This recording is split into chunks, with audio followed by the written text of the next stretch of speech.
사도신경 하심으로 9월 마지막 주 중고등부 예배를 드리도록 하겠습니다. 전능하사 천지를 만드신 하나님 아버지를 내가 미사오며 그 외아들 우리 주 예수 그리스도를 미사오니 이는 성령으로 잉태하사 동정녀 마리아에게 나시고 본디오 빌라도에게 고난을 받으사 십자가에 못 박혀 죽으시고 장사한 지 사흘 만에 죽은 자 가운데서 다시 살아나시며 하늘에 오르사 전능하신 하나님 우편에 앉아 계시다가 저리로서 산 자와 죽은 자를 심판하러 오시리라. 성령을 미사오며 거룩한 공회와 성도가 서로 교통하는 것과 죄를 사하여 주시는 것과 몸이 다시 사는 것과 영원히 사는 것을 미사옵나이다. 아멘.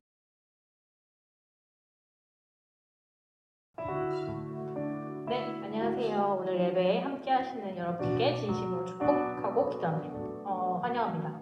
자, 요즘 참 하루하루가 어떻게 지나가는지 모르겠어요. 전에는 바빠서 어떻게 지나는지 몰랐다면 요즘은 너무나도 같은 일상 가운데 참 무기력해지고 나약해지는 모습을 발견하게 되는 것 같습니다.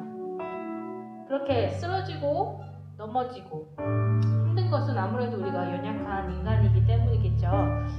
그러나 그 낭만 가운데, 좌절 가운데 그렇게 머무는 것이 아니라 주님이 이 순간에도 우리를 위해서 역사하고 계시다는 그 사실을 좀 기억하면서 나아갔으면 좋겠습니다. 우리 그저 주님만 의지하면서 믿음으로 나아가기만 하면 됩니다. 네, 그런 의미에서 제가 예수 늘 함께 하시네랑 주는 완전합니다 찬양을 가져왔거든요. 우리 함께 이 찬양 하시면서 찬양 부르시고 묵상하도록 하겠습니다.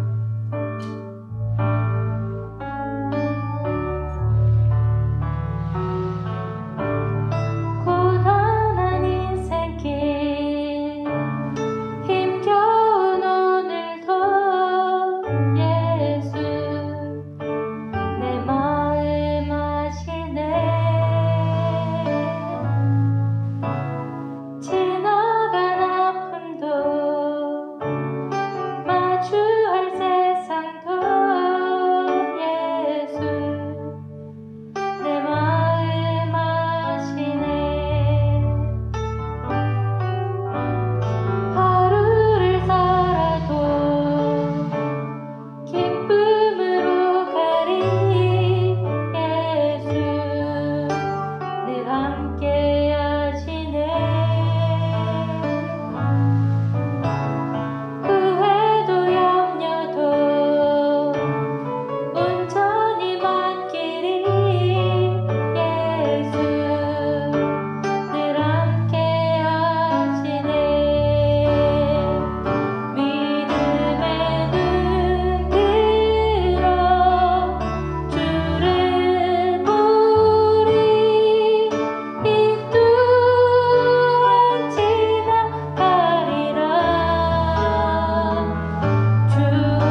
하나님을 향하는 예배가 더없이 귀해진 이때에 이렇게 하나님을 예배할 수 있는 시간을 갖게 해주심을 너무나도 감사드립니다. 불안정한 사회 속에서 저희들의 마음 또한 쉽게 흔들릴 수 있음을 알고 있습니다. 또한 그렇기에 하나님만을 향하는 저희들의 기도 또한 더없이 중요해짐을 알고 있습니다. 하나님, 저희들의 하나님을 향하는 마음이 겨우 주변에 흔들리지 않을 수 있도록 도와주시옵소서.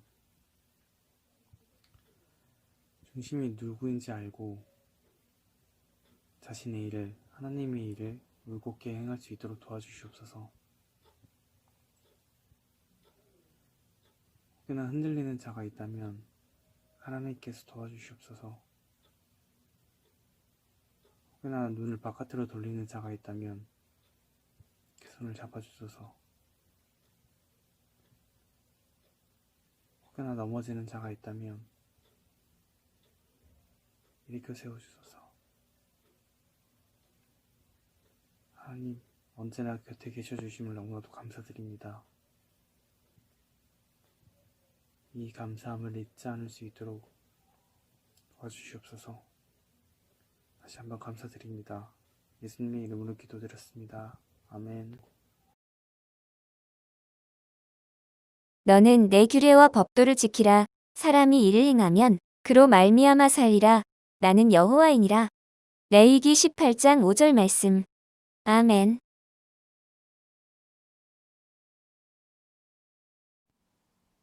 네, 여러분 안녕하세요. 잘 지내고 계셔요? 너무나도 보고 싶습니다. 벌써 9월의 마지막 주예요.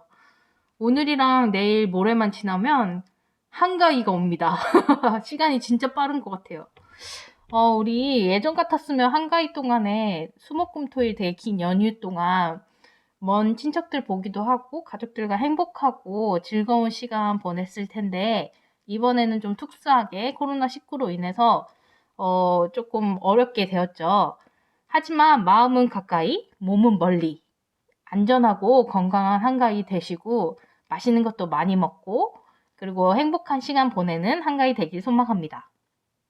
자, 우리는 지난 8월부터 EM교재에서 레이기를 배워오고 있었어요. 근데 이번에 그 EM교재가 개편이 되면서 레이기는 잠깐 중단이 됩니다.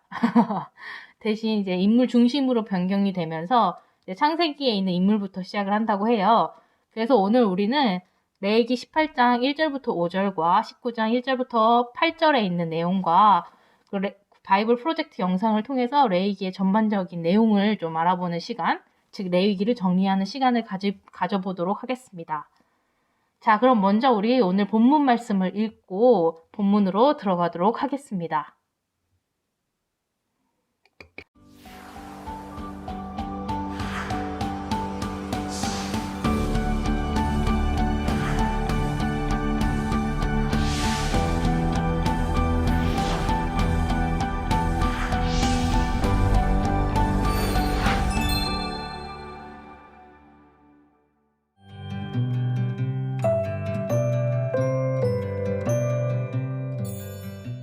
제 18장.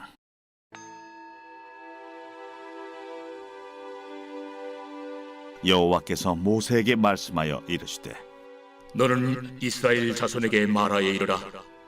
나는 여호와 너희의 하나님이니라. 너희는 너희가 거주하던 애굽 땅의 풍속을 따르지 말며 내가 너희를 인도할 가나안 땅의 풍속과 규례도 행하지 말고 너희는 내 법도를 따르며 내 규례를 지켜 그대로 행하라. 나는 너희의 하나님 여호와이니라. 너희는 내 규례와 법도를 지키라. 사람이 이를 행하면 그로 말미암아 살리라. 나는 여호와이니라. 제 19장.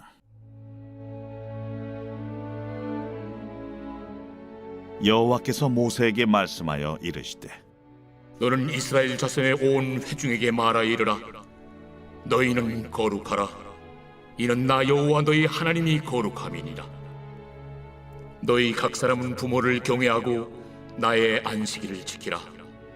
나는 너희 하나님 여호와이니라. 너희는 헛된 것들에게로 향하지 말며 너희를 위하여 신상들을 부어 만들지 말라. 나는 너희 하나님 여호와이니라. 너희는 화목제물을 여호와께 드릴 때에 기쁘게 받으시도록 드리고 그 제물은 드리는 날과 이튿날에 먹고 셋째 날까지 남았거든 불사르라.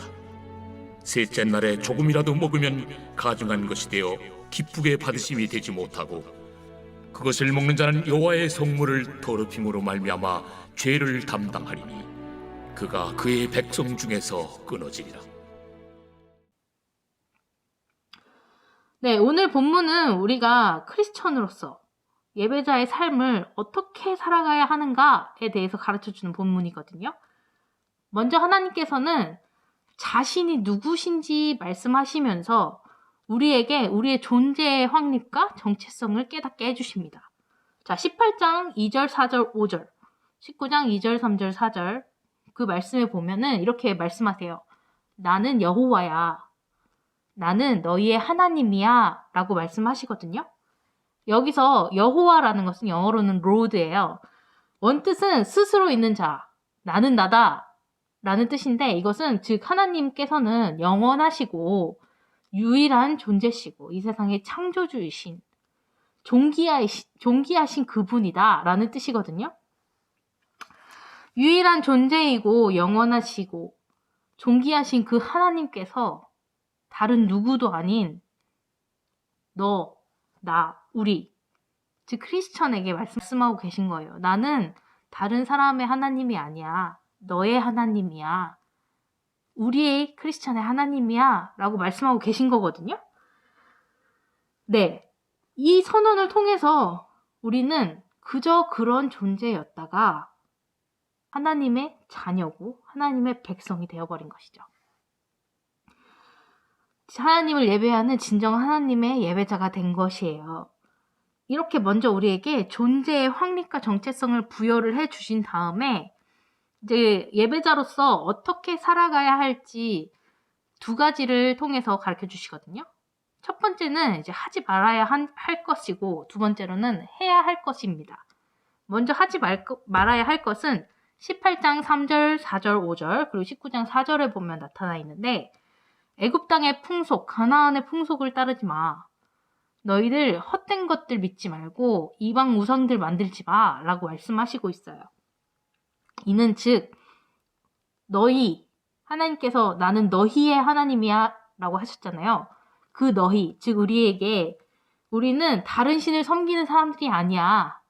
너는 하나님만을 섬기는 사람이기 때문에 다른 신들을 섬겨서는 안 돼. 이거 많이 들어봤죠? 10계명 제1계명 나 외에 다른 신을 섬기지 말라. 그 말씀을 다시 강조하고 계신 거예요. 왜냐? 우리는 하나님의 자녀들이고 하나님의 백성들이기 때문이죠. 자, 그리고 두 번째로는 해야 할 것이라고 말씀드렸잖아요. 내 법도를 따르고 내 규례를 지켜서 그대로 행하라 라고 말씀하십니다. 그리고 19장에서는 좀 더 구체적으로 말씀하시는데 부모를 경외하고 안식일을 지키고 뭐 화목제물을 드릴 때 기쁨으로 하고 이렇게 등등등 좀 더 구체적으로 말씀은 해주세요. 즉 예배자는 자기 멋대로 자기 뜻대로 살아가는 것이 아닙니다. 우리가 대한민국 국민으로서 살아갈 때 대한민국의 법을 지키고 법대로 행하면서 살아야 하잖아요. 똑같은 거예요.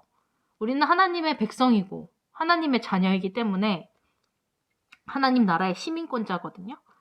그런 사람들은 당연히 하나님의 뜻과 하나님의 법을 지키면서 하나님의 법과 규례를 따르면서 살아가는 사람들인 거죠. 또한 하나님께서는 반드시 분명하게 경고하셨습니다. 너네가 내 법도와 규례를 따르고 제대로 행하면은 너희는 살 수 있어. 근데 그렇지 않으면 너희는 죽을 수밖에 없어 라고 말씀하시거든요. 오늘날 우리에게 적용되는 말씀은 그거예요. 예수님을 믿는 사람과 믿지 않는 사람, 예수님을 사랑하는 사람, 예수님을 사랑하지 않는 사람으로 나누었을 때 하나님의 뜻을 따르는 사람은 예수님을 믿고 사랑하는 사람이겠죠. 그런 사람들은 죄에서 구원받고 영원한 하나님의 나라에서 살 수 있습니다.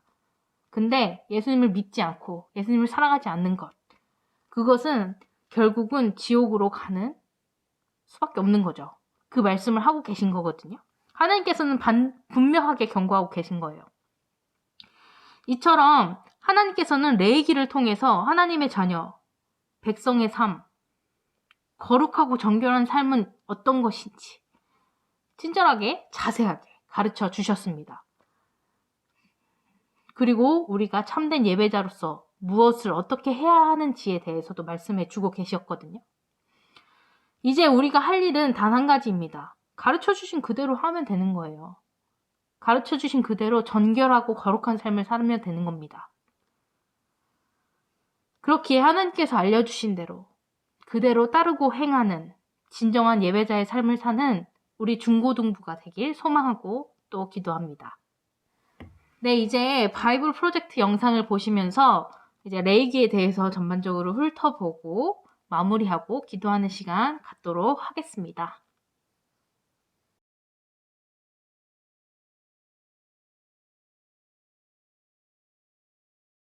레위기, 성경의 세 번째 책으로서 노예였던 이스라엘이 출애굽한 직후가 배경입니다. 이때 하나님은 그들을 시내산 앞에 데려와 언약의 관계로 초대하시지만 그들은 금세 반역하여 언약을 깨뜨려 버리죠. 자신의 영광스러운 임재가 이스라엘 가운데 거하길 원하신 하나님은 성막의 형태로 와주셨는데 그들의 죄로 인해 이 관계는 손상되고 맙니다. 그래서 출애굽기 끝부분에 모세가 이스라엘을 대표하여 하나님이 임재하시는 회막으로 들어갈 수조차 없었던 거죠. 레위기는 이런 근본적인 문제를 상기시키며 시작합니다. 여호와께서 회막으로부터 모세를 부르시되, 과연 죄와 이기심으로 가득한 이스라엘이 어떻게 거룩하신 하나님과 화해할 수 있을까요? 이 책에 방법이 있습니다. 자비로운 하나님이 죄로 물든 타락한 백성에게 거룩한 임재 안에 살 방법을 알려주시거든요. 여기서 잠시 하나님은 거룩하시다라는 정말 중요한 개념을 살펴보죠. 이게 이 책을 이해하는 기초거든요. 거룩이라는 말은 구별됨 또는 독특함이라는 의미인데 성경에서 하나님이 모든 것과 구별되시는 이유는 만물의 창조주이자 생명의 주관자라는 특별한 역할 때문입니다.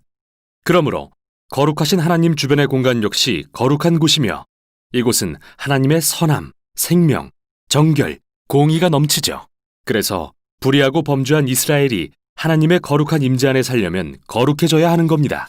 즉, 그들의 죄를 해결해야 하는데 레위기의 역할이 바로 그거죠. 이 책은 매우 놀라운 대칭 구조를 이루고 있습니다.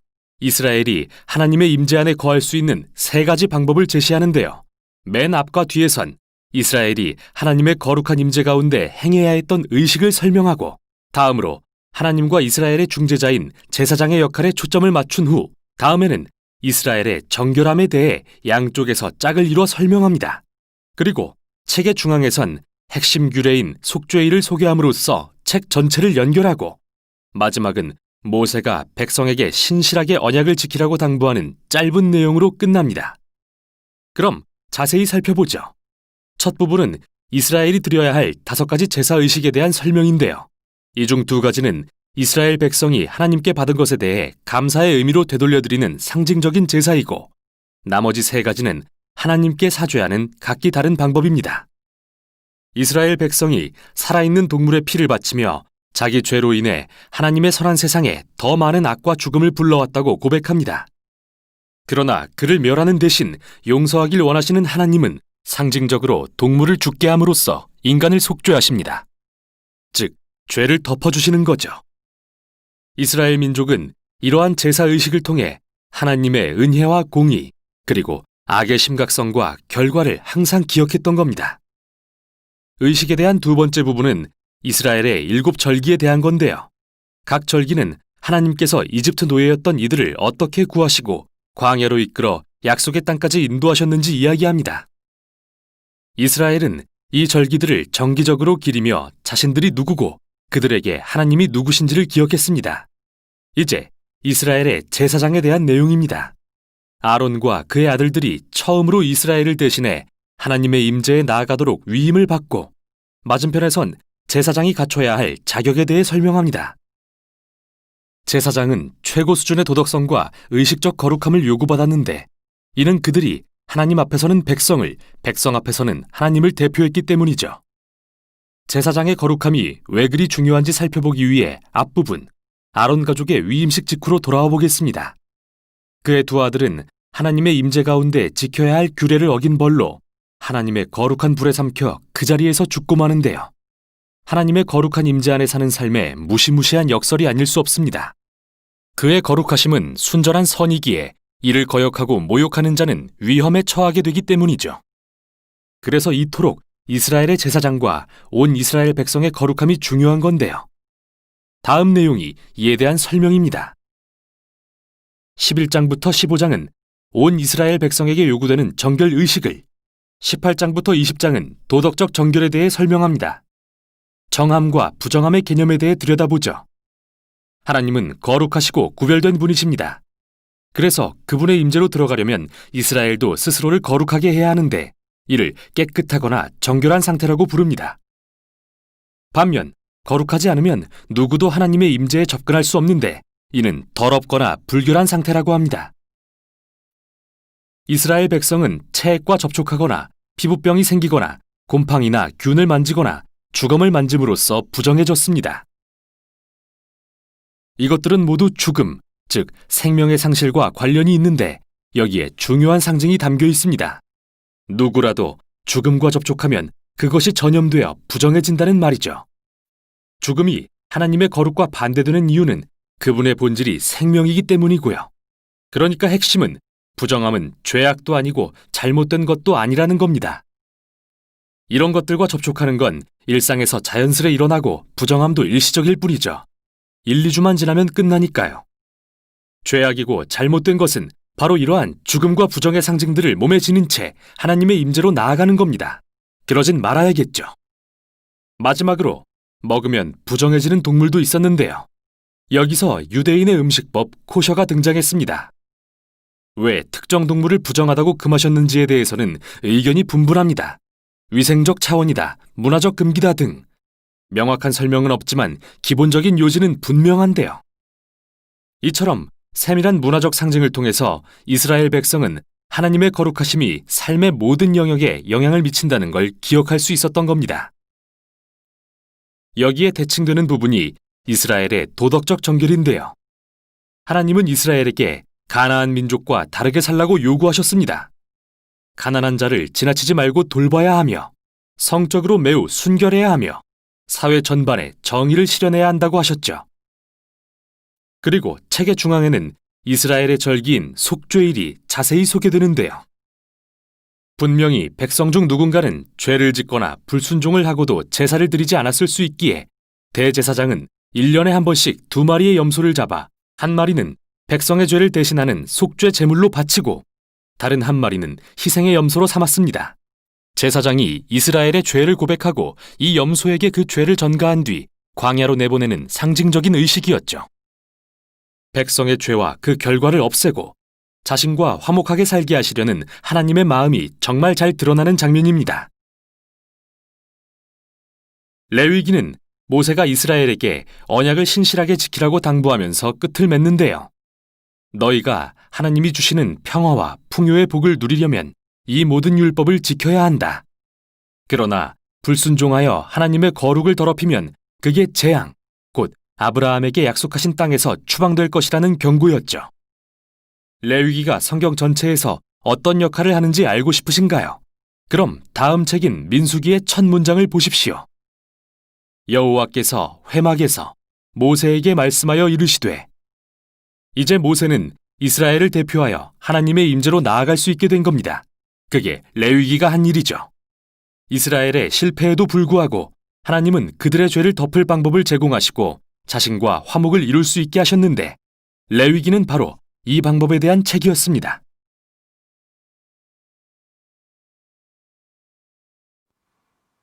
네, 레위기를 통해서 우리는 진정한 예배자의 삶이 어떤 것이고 정결하고 거룩한 삶이 어떤 것인지 배울 수 있었습니다.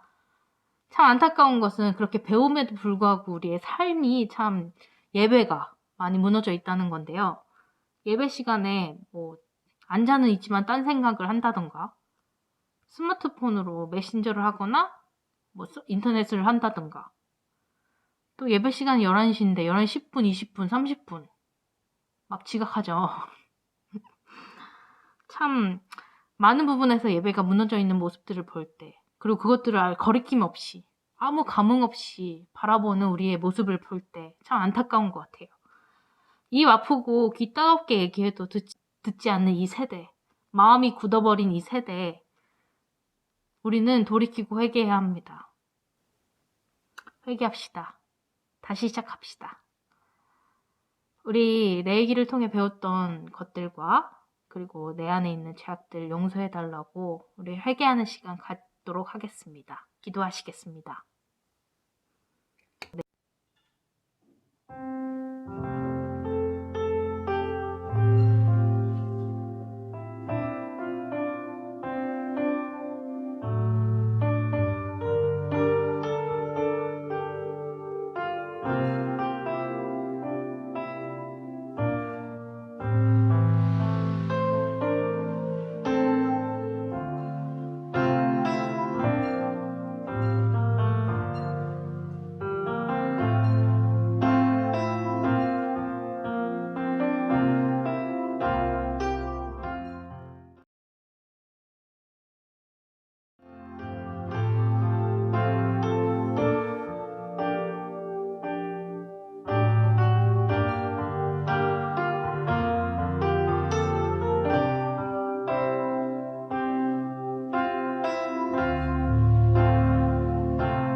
기도드리겠습니다. 하나님 아버지 감사합니다. 우리에게 주신 것들 중에 일부를 하나님께 드렸습니다. 이 헌금이 오직 하나님의 뜻대로 잘 사용될 수 있도록 도와주세요. 또한 코로나 때문에 비대면 예배를 드리고 있지만 우리의 뜻이 전부 하나님께 드려질 수 있도록 도와주세요. 모든 것을 감사드리며 예수님의 이름으로 기도드립니다. 아멘. 하늘에 계신 우리 아버지여, 이름이 거룩히 여김을 받으시오며 나라에 임하옵시며 뜻이 하늘에서 이룬 것 같이 땅에서도 이루어지이다. 오늘날 우리에게 일용할 양식을 주옵시고 우리가 우리에게 죄 지은 자를 사하여 준 것 같이 우리의 죄를 사하여 주옵시고 우리를 시험에 들게 하지 마옵시고 다만 악에서 구하옵소서. 대개 나라와 권세와 영광이 아버지께 영원히 있사옵나이다. 아멘. 광고입니다. 네, 안녕하세요. 한 주간 평안하셨어요? 이번 주는 민족 고유의 명절 한가위가 있죠. 맛있는 거 많이 먹고 행복한 시간 보내고 무엇보다 안전하고 건강한 한가위 되기를 소망합니다. 자, 그리고 현장 예배랑 온라인 예배 여부에 대해서는 아직 정확하게 나오지는 않았어요. 그래서 정부 방침이 결정이 되면은 현장 예배 및 온라인 예배 여부는 갑반 선생님을 통해서 안내해 드리겠습니다. 근데 요번에 조금 바뀐 것이 있어요. 현장 예배가 실시될 경우에는 예배 시간과 예배가 좀 변경이 되거든요. 그래서 예배 시간은 11시, 지금은 11시지만 이제 10시로 변경이 됩니다. 그리고 본당 2층에서 드려지니까 현장 예배가 실시되면 해당 시간에 맞춰서 본당으로 예배 드리러 오시면 되고요. 만약 온라인 예배가 계속 진행된다면 지금까지와 같이 11시에 유튜브를 통해서 진행될 예정입니다. 또 2부수 활동지도 계속해서 나갈 거고 각반 선생님들께서 전달해 주실 거예요. 그리고 고3 수험생들을 위해서 기도해 주시고요. 이제 곧 중간고사를 보는 친구들이 있는데 그 친구들에게 집중력 주시고 모든 거 주님께 맡기고 신뢰함으로 나아가게 해달라고, 또 좋은 결과 있게 해달라고 함께 기도해 주세요. 네, 모임 경고입니다. 동아리 및 임원 모임은 별도의 공지가 없는 한 잠정 중단이에요. 그러니까 참고해 주시고요. 다음 주 예배 순서는 현장 예배 여부에 따라서 변경되는 부분이 있으니까 결정되면 순서 담당자들에게 따로 연락드리도록 하겠습니다. 그럼 한 주간도 평안하시고 즐겁고 행복한 한가위 되시길 소망합니다. 감사합니다.